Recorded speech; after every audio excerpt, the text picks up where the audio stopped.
Check out the 7th Fall for Dance North Festival from September 11th to October 29th. The festival's collection of original live streams will be presented from Toronto but can be streamed from anywhere. And it includes new works from Guillaume Cote, Azure Barton, Umtutuzile November, and more. Explore the season at ffdnorth.com. The 2022 Wilczek Prizes for Creative Promise in Dance go to Tatiana Desardouen from Switzerland, Tamisha Guy from Trinidad and Tobago, and Leonardo Sandoval from Brazil. The Wilczek Foundation raises awareness of immigrant contributions to the United States and fosters appreciation for the arts and sciences. Learn more about Tatiana, Tamisha, and Leonardo at Wilczek, that's vilcek.co/danceedit.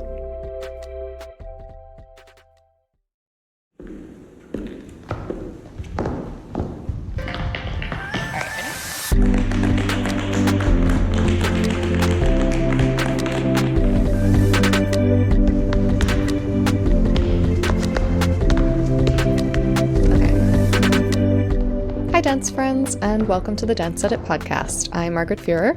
And I'm Amy Brandt. We are editors at Dance Media, and I'm so glad that we have our resident ballet expert, Amy, here this week because there is a lot of ballet world stuff going on to discuss. So in today's episode, we'll talk, first of all, about the soaring highs and kind of messy lows of the long-delayed Tony Awards, which finally happened on Sunday night. We will discuss a crisis that's happening in Arkansas, where the University of Arkansas at Little Rock recently eliminated the state's only college dance degree program. And we will review the Amazon ballet thriller Birds of Paradise, which features the work of some very talented dance artists, but also plays into troubling and persistent stereotypes about the ballet world. Before all of that, though, we have some exciting news of our own. There is a new episode of the Dance Edit Extra coming out this Saturday, October 2nd, as in 2 days from the day you're hearing this. So this third episode features the lovely and perpetually curious dance artist Garen Scribner.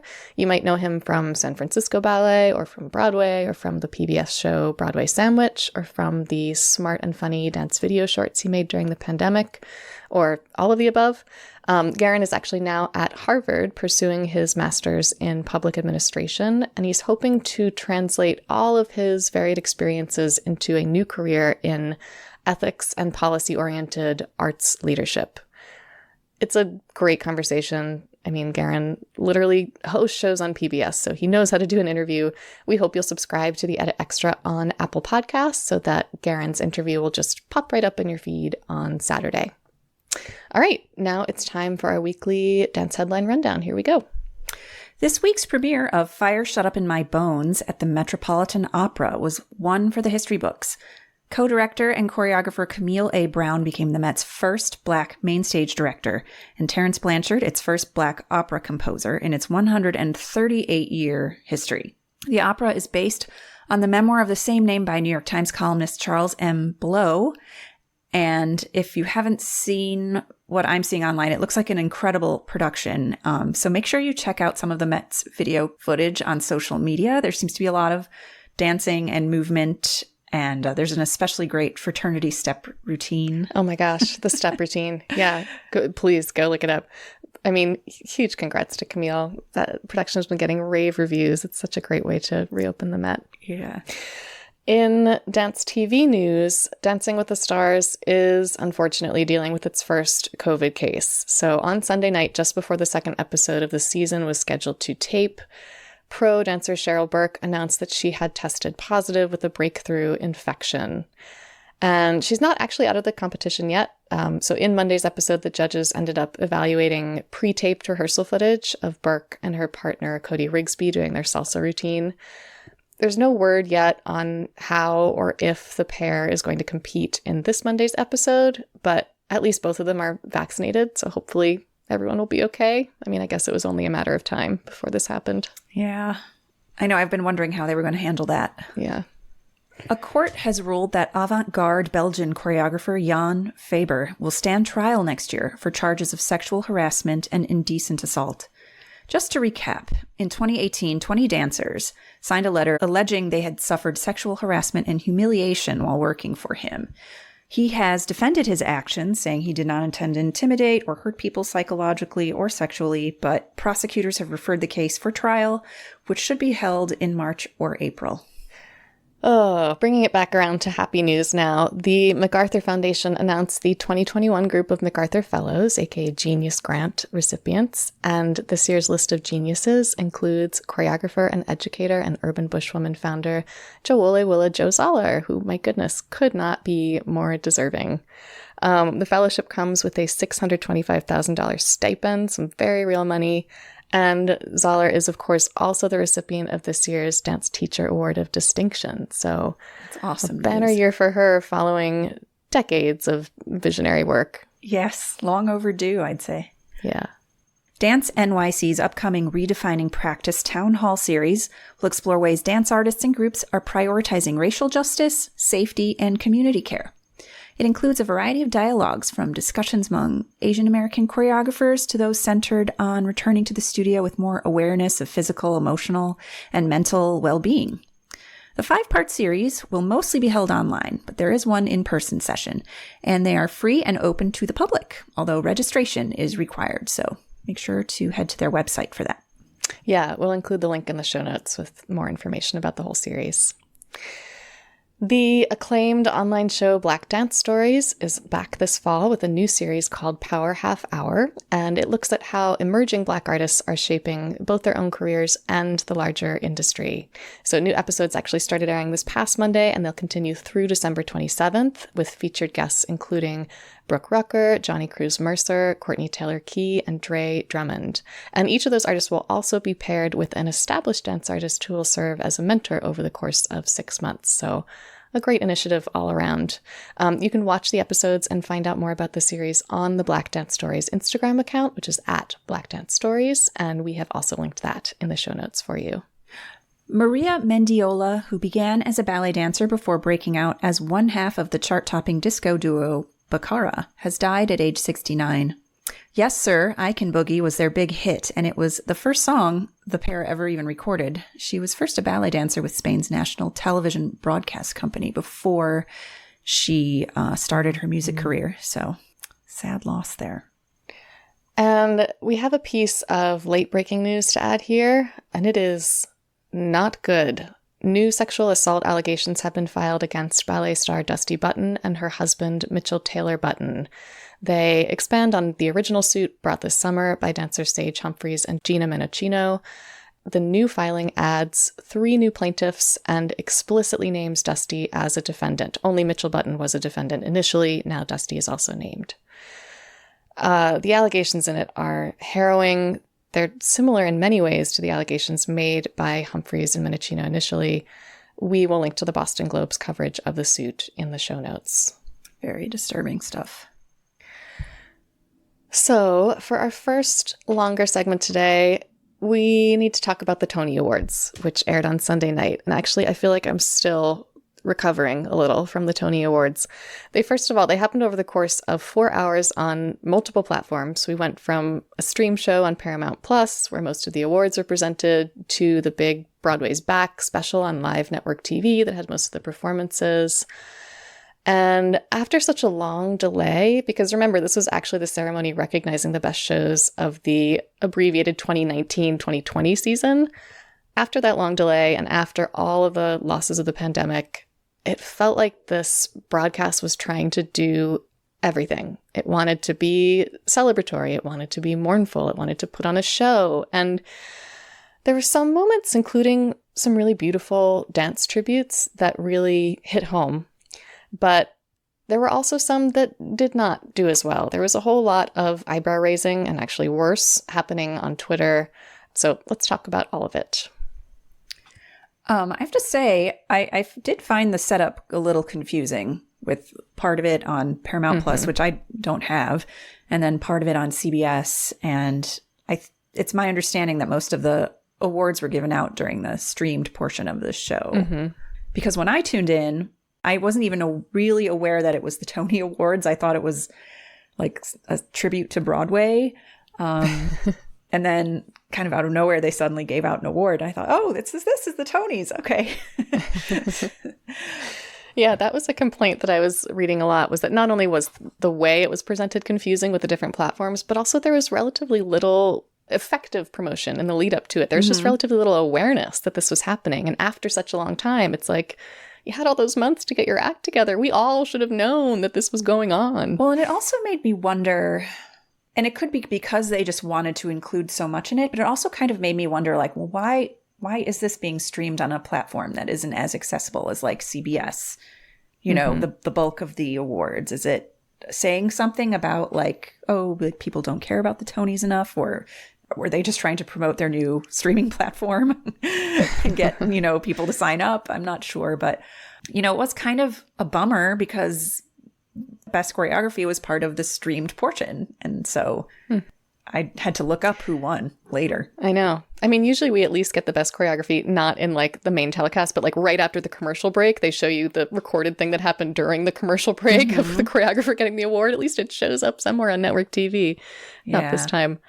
Sonia Taye's win for Moulin Rouge, by the way, was epic there. It's kind of bananas that even with such a small group of eligible musicals, that choreography category was so stacked. Like you had City Larby for Jagged Little Pill, you had Anthony Van Ness for Tina Turner musical. It was, I mean, and I think the prize went to the right person. I thought her choreography for Moulin Rouge was brilliant.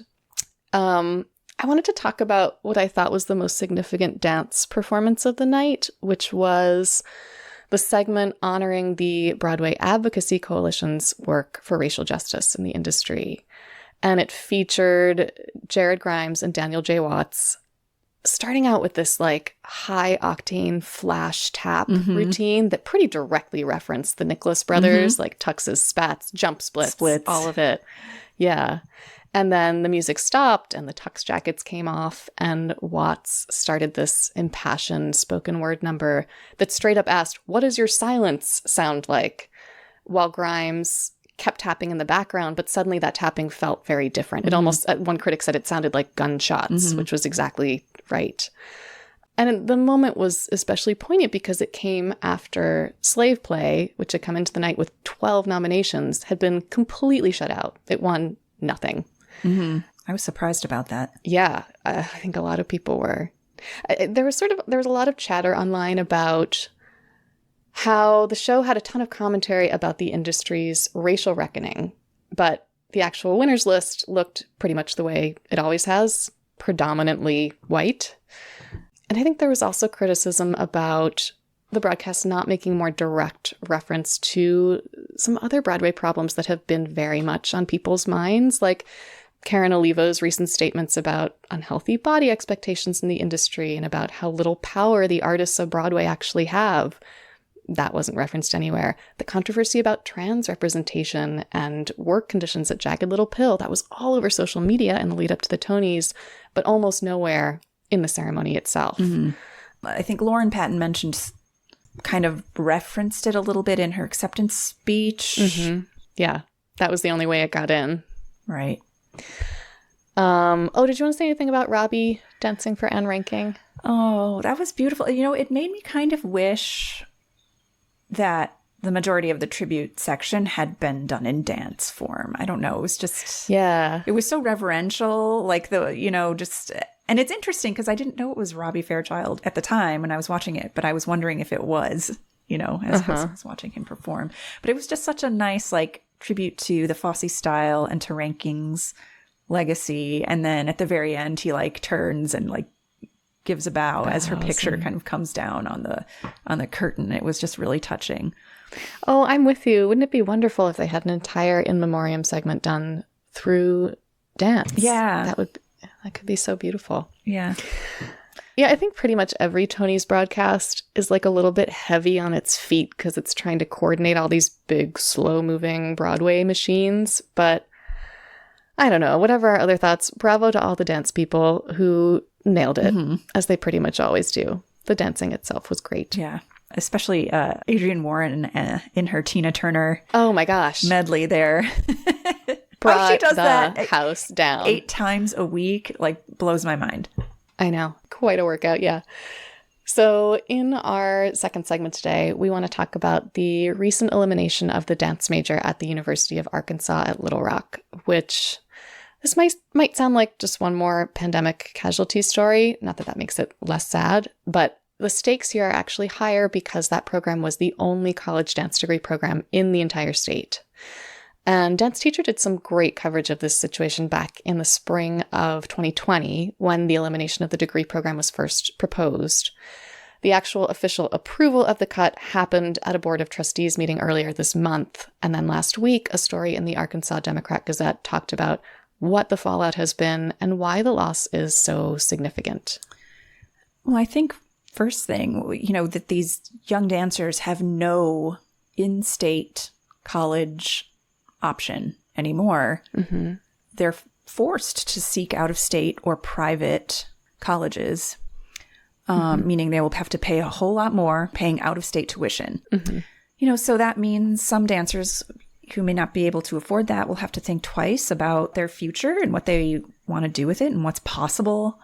For those that do leave, will they come back? It may lead to some creative brain drain if they don't come back to their communities to open dance studios, to create work, to direct companies, to contribute to the art scene in Little Rock or, Arkansas.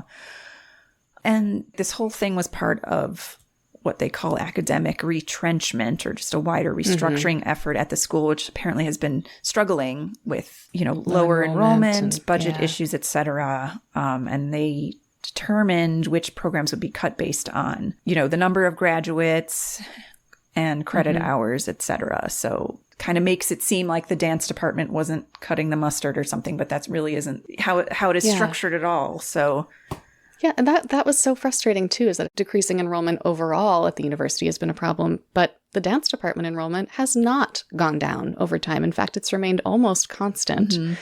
So even though it's a relatively small segment of the campus population, it's not struggling. Right. Like that is was a thriving dance program. And it also, it's just the notion of dance as a career is this like sort of something not to be taken seriously, that a dance degree is useless and flimsy. I know in the past, Arkansas State Senator had kind of publicly ridiculed the program after seeing a billboard featuring University of Arkansas Little Rock dancer and questioning where the tax dollars were going and why aren't we funding math teachers and STEM. Yeah. And actually, thankfully, that tweet seemed to have gotten a lot of pushback. So I know. I love that someone set up an ironic scholarship in that senator's name for the dance department. That's great. Yeah, there's a lot of community support for this dance program as well. Yeah. And I think that the dance department itself was pretty shocked when they found out that it was on the chopping block. I think they were maybe expecting some budget cuts, but not necessarily like complete elimination. The students really rallied. They put together a petition. They got like 11,000 signatures to save the program. But I don't know, at this point, they're still going to let it go. Yeah, I mean, there might be hope. So a former dance professor at the university, Stephanie Thibault, is talking with other schools in the state to see if any of them might be willing to offer a degree in dance. And for what it's worth, University of Arkansas Little Rock actually dropped its dance degree program once before. They killed their dance degree in 1999, then they brought it back 10 years later, and then killed it again. But maybe with enough continued pressure and effort, they will reinstate it one more time. I mean, fingers crossed. Yeah, it's such a huge loss. Yeah. All right. Finally today, Amy and I are going to take some long, deep, cleansing breaths and talk about Birds of Paradise. We're going to do it. It's going to be okay. All right. There's been a lot of internet chatter about this new Amazon ballet thriller, and I think it's fair to say that the trailer that came out a few weeks ago gave us both sort of a creeping sense of dread, because it definitely seemed to lean hard into all of those, like, ballet dancers are homicidal, sex-crazed maniacs stereotypes that the entertainment industry just loves to mine for melodrama. But the film does feature the work of some dance artists that we really respect, including choreographer Celia Ralston Hall and several great real-world ballet dancers who are in the supporting cast. So we wanted to actually watch the film before passing judgment. And now we've watched it. And now we are going to pass judgment. Point, I should say that Point did a preview of this movie where we interviewed the director and the choreographer, and we have gotten quite a bit of pushback on that story. So I think a lot of ballet dancers are really tired of these depictions in Hollywood of the sort of cutthroat bunhead with the psychotic teachers and everything being sexualized, over-sexualized. So I will say I was disappointed. I thought they really leaned into like ballet's dark side. And maybe it's like a film not for dancers. I don't know, for like, the general public to watch or whatnot. Just because there were a lot of things that felt like this sort of fictitious depiction of dance training, which centers around, in the movie, it centers around what they call the prize, which is a contract with the Paris Opera Ballet. And after ballet class, it seemed like the course of the dancer's day was then each of them did a variation competition style in front of their teachers and then got ranked from first to last in a list, and that was posted, and that was like a daily occurrence, which is sort of not really how it happens at all. Yeah. Amy, you were texting me as we were watching it together in different locations saying, if they say the phrase "the prize" one more time. And that's when I'm like, maybe they're trying to make like a general audience who isn't familiar with ballet. Maybe that's like a term they feel like they'll understand. I don't know. Yeah, maybe. I was like, why Still do they not keep great. saying that? Yeah, the trailer was very trippy. And based on that trailer, I think I was half expecting this to be a story set in a world that was very obviously not the real world, like maybe the world of a blatantly unreliable narrator, like in Black Swan. Which would, in theory, signal to the audience that, no, this is not how ballet really is. This is a fantasy. Although even as I say that, I can hear people screaming that, like, that was exactly the problem with Black Swan, is nobody picked up on all those cues and everyone just thought that was what ballet was. But so when it came down to it, the actual Birds of Paradise was far less obviously detached from reality. Like, there are some druggy scenes where people are obviously in an altered state of consciousness, but beyond those moments, it's all supposed to be real. And like using the Paris Opera's real name, which, by the way, very curious as to how they got clearance to do all of that. But that certainly added to that effect of like, this is what the ballet world is really like. This is a real company we're talking about. And yeah, like you'd like to hope that most viewers are smart enough to understand that this story is super soaped up. Like this is a soap opera of a movie. We just keep seeing these soapy ballet stories over and over again. Hi, Tiny Pretty Things. People just keep making these stories. And I don't know, once the average media consumer sees enough depictions of ballet as a place where everybody's murderously competitive and sex addicted and drug addled and broken, like that just inevitably starts to seep into their conception of what ballet is. Yeah. I was one of my biggest disappointments in the film, I will say, was the amount of like drug use that was in it and how it was not really resolved at the end. Like, I know. It was just sort of like, oh, here's one more cliche to stuff into the sausage. Yeah. I also found that, on a positive note, I found the dance doubling and how they worked that in to be very impressive because the two stars, Diane Silvers and Christine Frozeth, are not dancers. I mean, there are a few scenes where I think they're being shown from the neck up and they're supposed to be practicing sautés or something where you're like, oh wait, girl, keep the chest up, like, but they're very clever about how they incorporate the dance doubles in where you can't really tell at times, and I was wondering if it was something where they, like they did in Black Swan, where they digitally put pasted faces, Natalie Portman's face on Sarah Lane's body, It sounds like that is at least partly what happened. Yeah, it's I don't know. So the dance doubles for this film, I want to give them a shout out because they aren't really otherwise shouted out. Diane Silver's dance double was Natasha Watson, and Christine Frozeth's was Noemi Verbozy, who danced with Stuttgart and I think Dresden Semperoper, and also Agalja Sawatsky, another dancer there. So perhaps she had two dance doubles. But Noemi's Instagram is pretty interesting. She talks about how they like painted Christine's face onto her face. Because there are some scenes where you're like, wait a minute, like, who is that? Is that really her? Or is that... So they did a pretty good job with that, I thought. I do wish there was more dancing. There really isn't. Yeah. I mean, there's dancing throughout, but it's very short snippets. We got like 10 seconds of Osiel Guneo doing Giselle to the wrong music. Yeah. It's like, why aren't they using the real Giselle music? That's also very typical of dance films. Have you ever noticed that? They like their dancers are never dancing on the beat. The music is like totally random. Yeah, I'd hoped that there would be a little more dancing to help make up for like some of the cliche storyline, but there are some really like amazing dancers cast in this movie. Solomon Golding, Daniel Camargo, Osiel Guneo. I mean, like, and we do get to see them dance a little bit here and there, but it would have been nice. But not enough.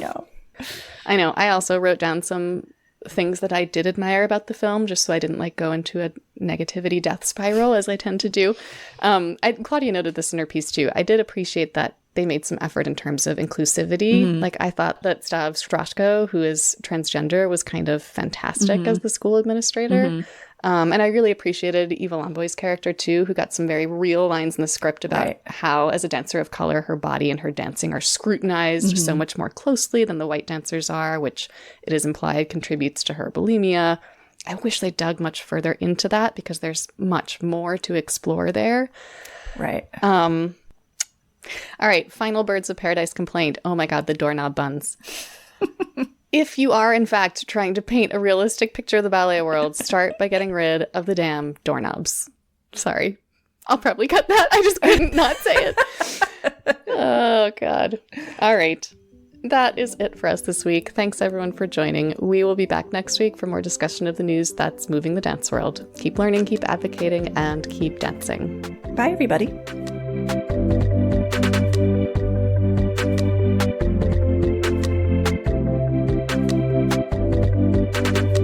The Dance Edit podcast is a product of Dance Media, publisher of Dance Magazine, Dance Spirit, Point, Dance Teacher, Dance Business Weekly, and the Dance Edit newsletter. Our hosts are Amy Brandt, Courtney Escoyne, Margaret Fuhrer, and Lydia Murray. Our music is by Celestine, with special thanks to Broadway Dance Center for helping us record those footfall sounds. Find out more about the Dance Edit and subscribe to our daily newsletter at thedanceedit.com.